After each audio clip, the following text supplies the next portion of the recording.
The limits of my language mean the limits of my world. Ludwig Wittgenstein. Think about it.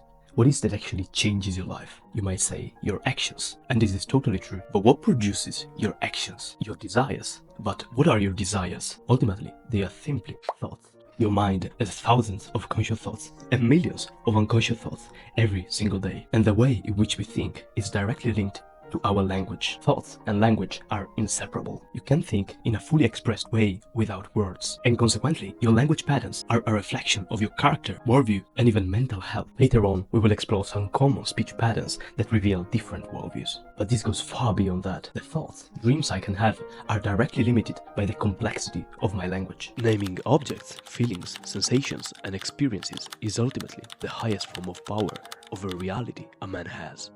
As we said, your words reflect your worldview and mindset, meaning the way in which you interpret your life events. The language patterns and word choices are not fixed. You can totally change them, creating literally a different reality. But how can you do this? It's about framing, a very important psychological concept. It simply means in every circumstance, you can decide from which perspective you look to an event. Man is not worried about real problems so much as by his imagined anxieties about real problems. Epictetus. That's totally true. Nothing is inherently bad. Everything is a matter of perspective. The words you choose to describe an event will change your own perception about the event itself. Different words create different beliefs, and different beliefs create different actions. And obviously, different actions create different lives. So to change your life, you need to act. But to increase the likelihood of your actions, you have to change the words you use, which will then change your thoughts. Your recurrent thoughts will change your beliefs, and your beliefs will produce better actions, which will then change your life in positive ways. The soul becomes dyed with the color of its thoughts. Marcus Aurelius. Or if you prefer, what you think you become, what you feel you attract, what you imagine you create. Become aware of the words you use every day. Let's analyze 3 language pattern groups which lead to mental chaos, fatalism, and hopelessness. First is accusing external circumstances and not taking your responsibility for your failures. This can take many forms. Either you accuse external events or you directly accuse other people. Saying I wasn't able and it was impossible convey 2 totally different messages and perceptions of performance and life itself. Often politicians use the passive form to take off responsibilities. Some mistakes have been made, and I did some mistakes convey 2 totally different messages. Think about it. Let's say you accuse someone of your failures. You might be right, meaning they are the reason why you failed. But what did you gain? Nothing.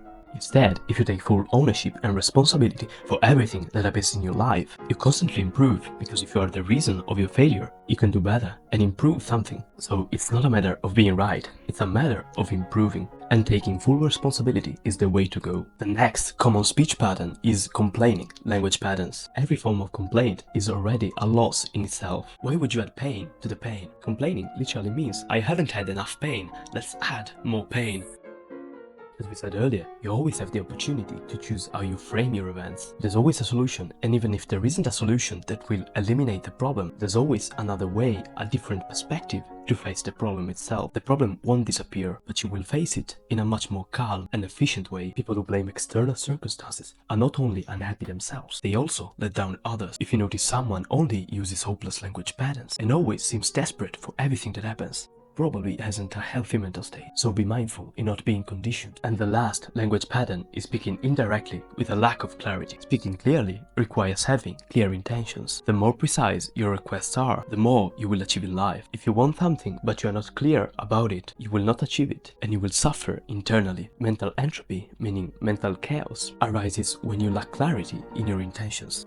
If you want something, make it clear internally and choose language patterns that clearly reveal what you desire. Assertive, clear, and direct language always wins over indirect, confused language. Clarity, both internal in your ego and external in your words, is not only fascinating, but is a prerequisite for happiness. Assertive language is more efficient and healthy from a psychological perspective. Accepting things you don't like, refusing to say no, is not healthy. It means your boundaries can be surpassed and your intentions are not clear. Clarity leads to peace, while uncertainty leads to chaos and hopelessness. So when you want something, be clear about it.